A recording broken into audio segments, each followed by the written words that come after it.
Independent oil marketers earlier this week adjusted the pump price of petrol in the Federal Capital Territory to reflect the price at which they bought the product from Dangote Refinery and Petrochemical Company. Checks reveal that many filling stations have adjusted their pump price of petrol to an average of 1,200 per litre.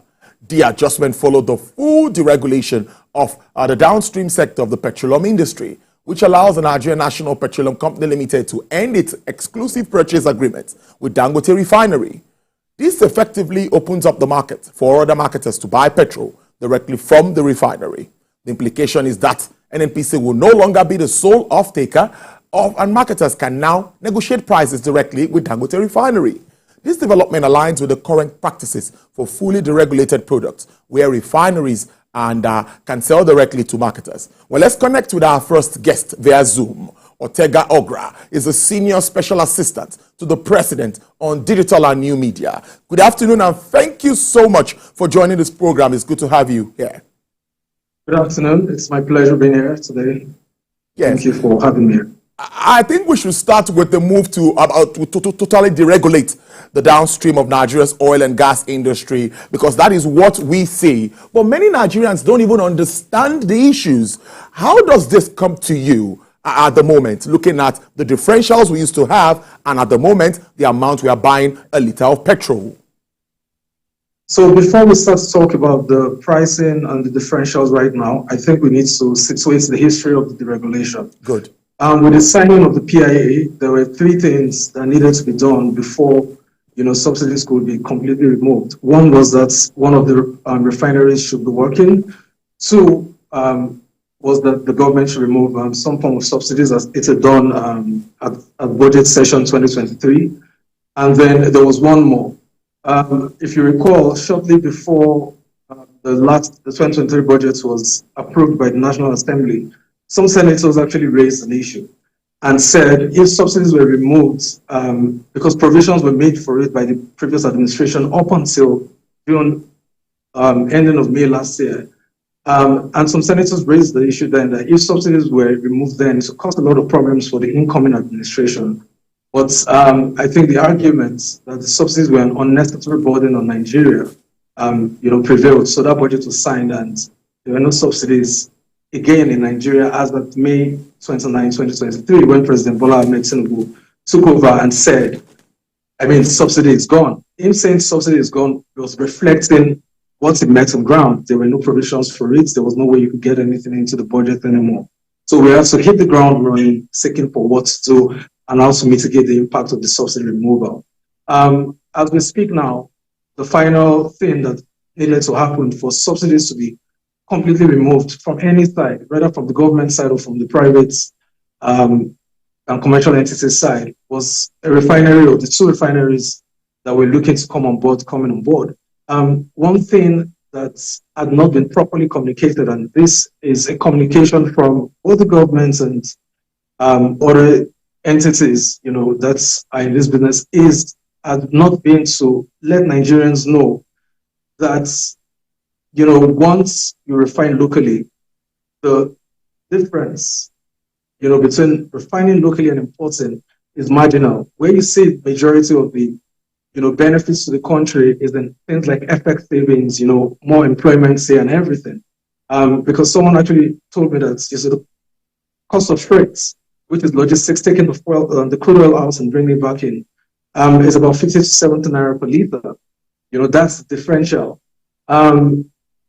The refinery has come on board. The federal government was very happy to see that the private refinery owned by Dangote, allegedly called Dangote, had come on board. And what did we do? We decided to support them fully, as we had done prior to now. Whilst they were constructing the refinery, the government offered a lot of support, offered a lot of incentives. We supported them by providing them all the crude through NNPC. So NNPC has provided crude for September, October, and even in advance for November to the refinery. However, the cost of crude or the cost of refined products, PMS, to be specific here, is only, as much as what the refiner says it is. This is my cost of operations and all that, and it comes to a cost and say, this is how much we're giving the crude to you. Also, they said they were to produce, 35 million liters. If they had been able to do that, I'm sure we would not have, issues. The price would have come down because there will be limited imported quantities in the market at the moment. But what they're saying now is they're going to be able to achieve 27% or thereabouts of what was agreed on whilst the crude for naira negotiation was going on. But I'm sure over time, as they ramp up operations, they'll be able to ramp up supply to the markets, and that would reduce the cost of refined products. Also, don't forget that the final cost of refined products is also determined by global market conditions. And by global market conditions and dynamics, what do I mean? The cost of crude. If the price of the raw material, which is crude oil, goes up, it automatically affects the price of the finished products. So those are some of the things that we need to keep in mind when deliberating on this. And I think the communication was shaky at first, but now Nigerians are beginning to understand how the industry works and what the regulation means. Now it's not willing buyer, willing seller market. Any marketer, independent marketer, or the NNPC, which is now a limited liability company, a commercial entity under the PIA. They're no longer a government company. They're no longer a regulator. They no longer regulate any parts. They're a regular player in the upstream space, like the Dangote refinery, the Waltersmith refinery, and in the midstream and downstream space, like your IOCs and independent marketers and retailers. So that's what NNPC is now. So they are competing just as anyone. And for me, my biggest advice would be to tell people to say, Nigeria is a gas country. Why don't we move? The CNG, I've changed my car to CNG. I know a lot of people that are changing theirs. Where I would be buying, 6 tanks of fuel at about, 70 to 80,000 naira per full tank, which would cost me in purchasing 6 tanks about 560 to 640,000 naira. Now, I spend about 17,000 naira, so fill up my tank. And that takes me, that full tank of CNG takes me, the same time period and distance that my 6 tanks of fuel will take me. Have we ramped up the CNG program? Yes, we have ramped up the CNG program. The PFNG is doing a lot. They're trying to help commercial vehicles and commercial transporters, ramp up and convert their cars. A lot of transporters have done that. And we are appealing to them to actually, pass down these savings to, the regular Nigerian, because that's the reason why the government has converted commercial vehicles for free, for them. So we need to see more people switch to PNG. Now, there's an option for even young people to buy now or to convert now and pay later. We want people to be able to take advantage of this so that, the impact of this fuel subsidy removal for a premium petroleum product, which is the premium motor spirit, can be reduced and burdens can be reduced on everyday Nigerians. Brilliant background there. And we're going to talk more about interventions of government, CNG and other things being done by government to address this fallout. But let's also look at this big move by government, the Naira for crude deal. Many also say that is a way to go, considering the implication for our currency if that, is properly implemented. How does that also come to you? I mean, like was said by the government, all the government did was handhold a conversation between 2 commercial entities, the Dangote refinery on one hand and the NNPC Limited on the other hand. Yes. And the federal government, who owns the crude oil, what we simply said was say to support the private refineries to be able to, meet their obligations, to be able to, produce at optimal capacity. A portion of our crude will be made available for them in naira, starting with the Dangote refinery, which was the first to come on stream. NNPC's Port and be completed for the first phase of the rehabilitation, but they're currently doing testing each of the sections that have been rehabilitated, because I know they did about, in some sections, 100% replacement of parts, unlike the regular turnaround maintenance, and in other sections, 60 to 80% replacement of parts. So that the government has handled that. I believe it's good for the nation, it's good for everyone involved. But we need to see this, distilled down to the common person.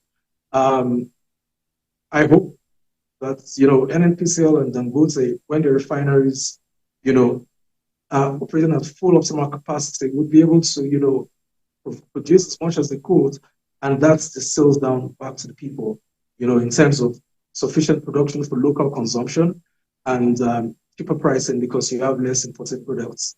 into the country.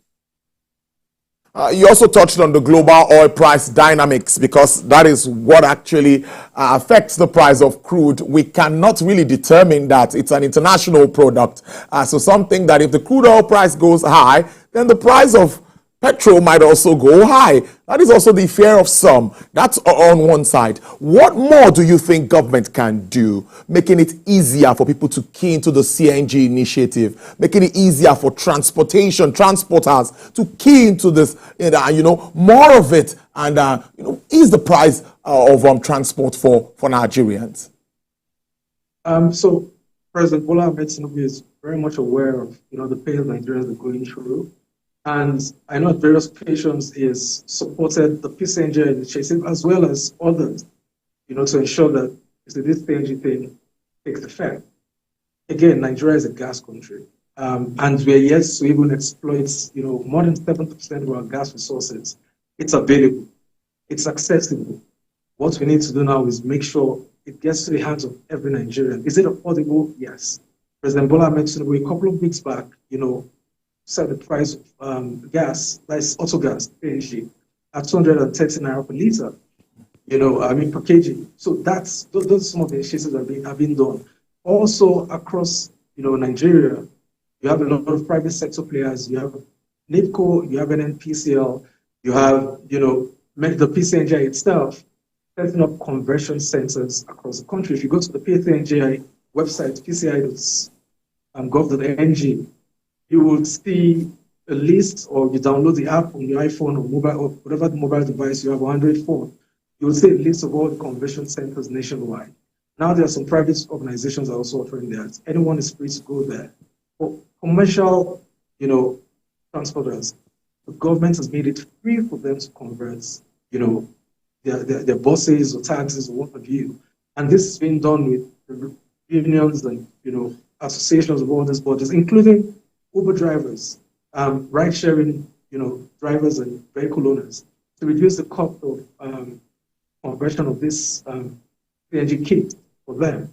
Also, a couple of CNG, programs. For instance, the federal government removed all taxes and duties on importation of CNG, LPG, and some other, equipment. That's alone. A lot of people have taken advantage of that to bring in, CNG equipment into the country. So it's there. It's cheap.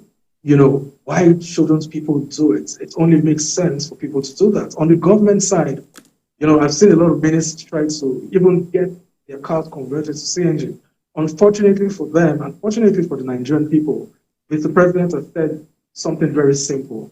All ministers should go and queue. The CNG initiative was done first for the Nigerian people, before those who can, maybe shell out a little bit more naira for PMS, can do that. So let the Nigerian people enjoy it first. If any minister or any government functionary wants to convert their cars to CNG, let them go to any of the, CNG stations where they're doing conversions, and they will join the queues. So that's, and another aspect of it. Also within government, as we speak, even at ministerial levels, you hardly see generators or cars that are being bought and that are not alternative energy compliant, whether it's CNG or solar.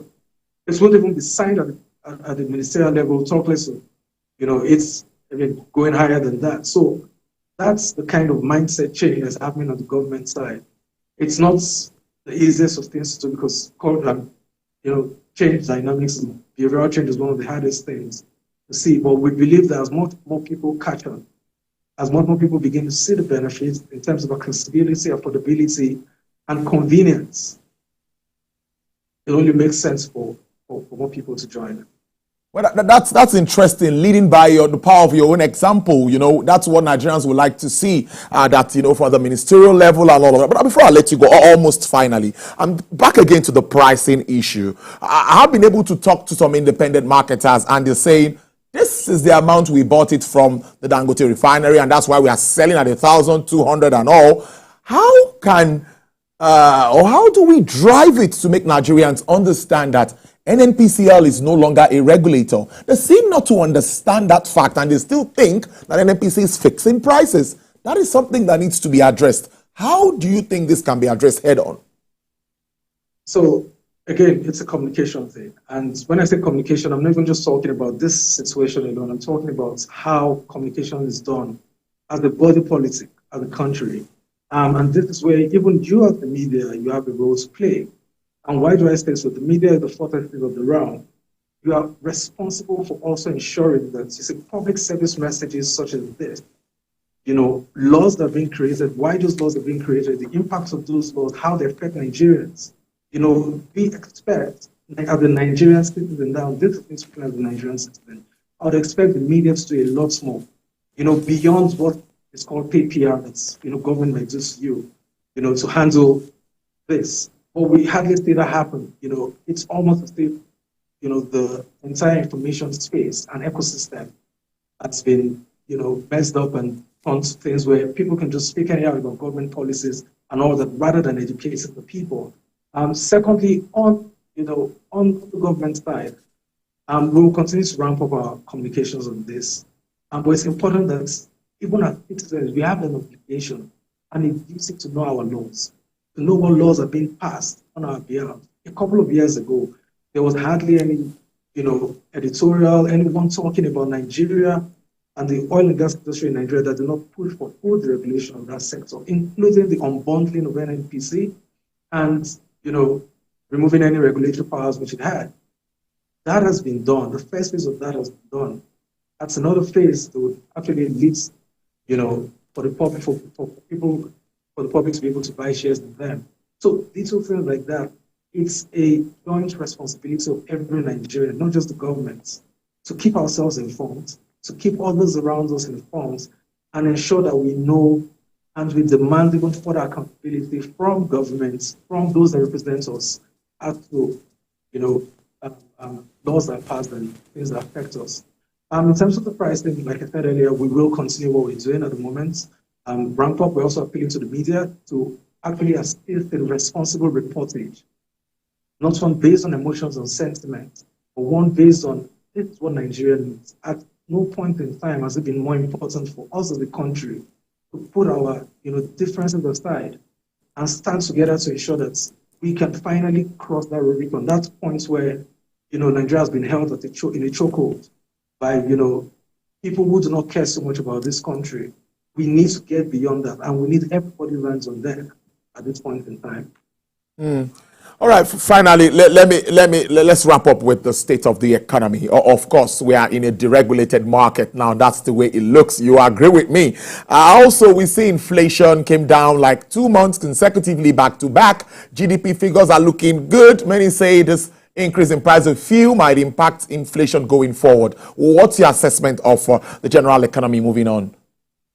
I am not a financial analyst or an economist, but Yeah. I can speak from my proximity to President Bola Ahmed Tinubu and the government based on my role. And one thing the president has consistently said is that we should give time for a lot of these policies, to begin to show the fruits, and we begin to see the rewards of these hard decisions that we're taking. It can be argued that a lot of these things are not, distilled down to the common person. But most important thing that we're seeing now is that even at the higher level, we're seeing the results. So consecutive quarters, inflation down, and in all of this, Nigeria is meeting its debt obligations to local and international lenders. Nigeria is, we've reduced our cost of governance. We've also reduced the amount of money of every single kobo Nigeria makes that is used to pay debt. This came down to about, I think it's currently about 68-69 kobo for every naira made of reason to repay our obligations. But what we're seeing is prudent financial management, led by President Bola Ahmed Tinubu, devolving power, from the center as prescribed by the Constitution, because he's also a constitutional Democrat. And as we go on, we begin to see a lot of these interventions begin to impact the common man. Personally, as someone coming from the private sector, I would encourage every entrepreneur out there, every Nigerian entrepreneur out there, start to retool your businesses for exports. Whilst you're taking care of the local market, start to retool your businesses to, work across the value chain, regardless of what industry you are. If it's agriculture, consider the value chain. Don't stop at, exporting raw agricultural produce. Olam has just recently done, they are setting up their soy crushing plants. But we can see this even in mining sector, in agriculture, even in the services sector. We need to start looking at the value chain of what we do. We can add more value here and make more banks or more money, for it when we export. A lot of people use countries like Indonesia and Vietnam, in comparison to Nigeria. And I say, yes, it's a bit so the fastest economies, growing economies in the world. But you also have to realize those two countries have exchange rates in excess of 10,000, in their currencies to the dollar. I mean, Indonesia is about 12, 13,000. Vietnam is about 25,000, down to one USD. Yes, based on the, building production within their countries and also focusing on export markets, they've been able to turn that into an advantage. That is what President Bola Ahmed Tinubu wants to do. We're looking at a situation whereby we would have stability in our exchange rates, rather than just, a low or high exchange rate, as the case may be. Stability is what is we look for, what is most important at this point in time, so that regardless of what the rate is, Nigerian businesses, individuals, entrepreneurs, everyone, will be able to make some sense of it and, add value to both their businesses, their communities, and the country as a whole. Interesting conversation, I must say, Mr. Ortega Ogra is a senior special assistant to the President of the Federal Republic of Nigeria on digital and new media. Thank you so very much. Hope to see you again soon. Thank you very much for having me. All right. All right then. Well, coming up.